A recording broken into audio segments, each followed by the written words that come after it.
अरिहंत सुपरमार्केटची धमाकेदार ऑफर. खरेदी करा कमाल, मिळवा बक्षिसे धमाल. ₹2000च्या पुढील खरेदीवर 1 लकी ड्रॉ कुपन मिळवा व जिंका लाखोंची बक्षिसे. आमचा पत्ता अरिहंत सुपरमार्केट, कोल्हेमळा चौक, नारायणगाव. खरं तर जिल्हा प्रशासनाचं मी यासाठी आभार मानतो की राऊतसाहेब आपण तातडीने इथं आलात, परंतु ही जी वेदना आहे ही वेदना अनेक वर्ष आता ठसठसते आणि अवघ्या 20 दिवसामध्ये तिसरी घटना घडली. कुमशेतला परवा जुन्नर तालुक्यामध्ये 7.5 वर्षाचं लेकरू गेलं, त्यानंतर पिंपरखेडला आमची शिवन्या गेली आणि आज या माऊलीला जीव गमवावा लागला. हे अवघ्या 20 दिवसात 3 घटना घडत आहेत. ही सातत्यानं मागणी आहे की राज्य आपत्ती ही घोषित करावी. जिल्हा आपत्ती घोषित आहे, पण केरळच्या धर्तीवरती राज्य आपत्ती घोषित करणं गरजेचं आहे. दुसरी एक भावना आम्हा सगळ्या ग्रामस्थांची ही होतीये का तिकडं मुंबईत कबूतरखाने बंद झाले तर कबुतरांसाठी माननीय मुख्यमंत्री महोदय 4 दिवसात बैठक घेतात. बिबट्याचे आतापर्यंत साहेब आजचा 55वा बळी आहे. 55 जणांचे जीव गेल्यानंतर सुद्धा माननीय मुख्यमंत्री महोदयांना आपण शासनात प्रशासनात आपल्या माध्यमातून एक ठोस कृती आराखडा व्हावा यासाठी महत्वाची गोष्ट आहे. परवा आपली पिंपरखेडची घटना घडल्यानंतर माननीय पालकमंत्र्यांच्या अध्यक्षतेखाली बैठक झाली. त्यावेळी माननीय पालकमंत्री महोदयांनी जो काही निधी लागेल, जे काही पिंजरे लागतील, या सगळ्या गोष्टी तातडीनं द्या अशी सूचना केली. त्याच्यावरची अंमलबजावणी लवकरात लवकर होणं गरजेचं आहे. आणि त्याचबरोबरीनं वन विभागाच्या अधिकाऱ्यांना माझी ही विनंती आहे की माणिकदेवचं बिबट निवारा केंद्र जे आहे याची आता कपॅसिटी संपलेली आहे. तुमच्याकडे फॉरेस्टच्या जागा उपलब्ध आहेत, नसबंदी होणार, त्याला आणखी पॉप्युलेशन कंट्रोल व्हायला वेळ लागणार, पण तोपर्यंत तुम्ही 14-16 फुटाचं कंपाऊंड करून त्यामध्ये जास्तीत जास्त ग्रेझिंग लँड तयार करून त्यामध्ये जास्तीत जास्त बिबटे पकडून सोडा.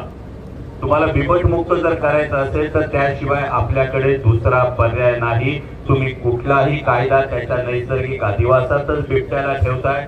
बिबट्याचा कायदा मोडणार नाही. आणि जिल्हाधिकारी महोदय म्हणून राऊतसाहेब माझी आपल्याला विनंती आहे की यामध्ये सगळ्या कंपन्यांचे CSR पूल करून आपण याच्यावर एक पर्याय काढा. जर 1000-1200 बिबटे असतील तर एक या पद्धतीचं एक मोठं निवारा केंद्र, त्यामध्ये 200-400 बिबटे एकत्र एका भागात ते सोडले जातील आणि हे आपल्याला प्रत्येक तालुक्यामध्ये करावं लागेल तर जीव वाचतील. कारण ऊस घेणं आम्ही थांबवू शकत नाही, वस्तुस्थिती आहे. आणि त्यामुळे यासोबत लवकरात लवकर आपण तोडगा काढावा.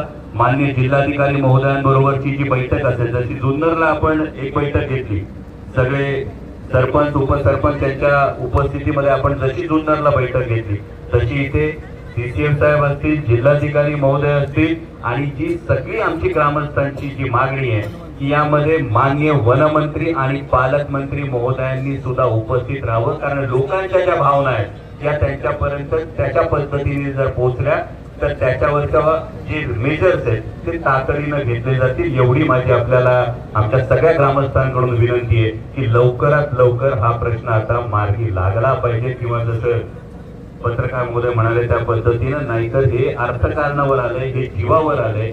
आणि त्यामुळे तुमच्याकडून या सहकार्याची आम्हाला सगळ्यांना अपेक्षा आहे. धन्यवाद. झालंय बिबट्याचं प्रजनन नियंत्रण आपण करतोय, त्याचं शेड्यूल 1 मधून त्याला बाहेर काढण्यासाठी प्रयत्न करतो, पण या सगळ्यांनी ना संख्या कमी व्हायला जे आता म्हणाले तेच व्हायला पाहिजे. ते चालू आहे, पण इथं त्यांना बांधावं लागेल आधी. मी पुण्याच्या बोलतोय, यापूर्वीच बोलतोय, तरी पण मी सांगतो की जिल्हाधिकारी महोदय या तारखेला रुजू होती. मग 10 दिवसात म्हणत होते की 8 दिवसाच्या आतमध्ये त्यांचा वेळ पाहून आपण पुन्हा इथे बसूया. तिथे एक औपचारिक अनौपचारिक एक बैठक करून जी धोरणात्मक निर्णय घेतला किंवा तातडीने जे करायचे त्यासाठी आपण निश्चित जिल्हाधिकारी महोदयांच्या मार्गदर्शनाखाली सगळ्यांना इन्व्हाइट करू. जी आपली मागणी असेल त्याप्रमाणे जे मी प्रशासनाच्या वतीने आश्वासन देतो.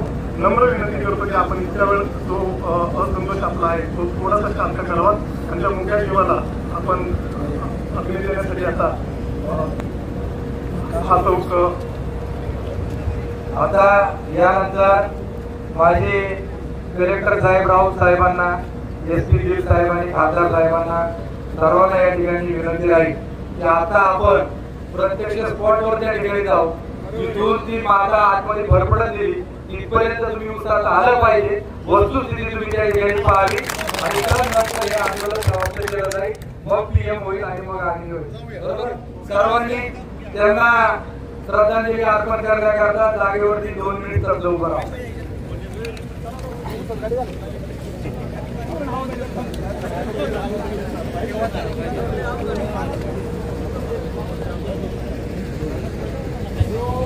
ओम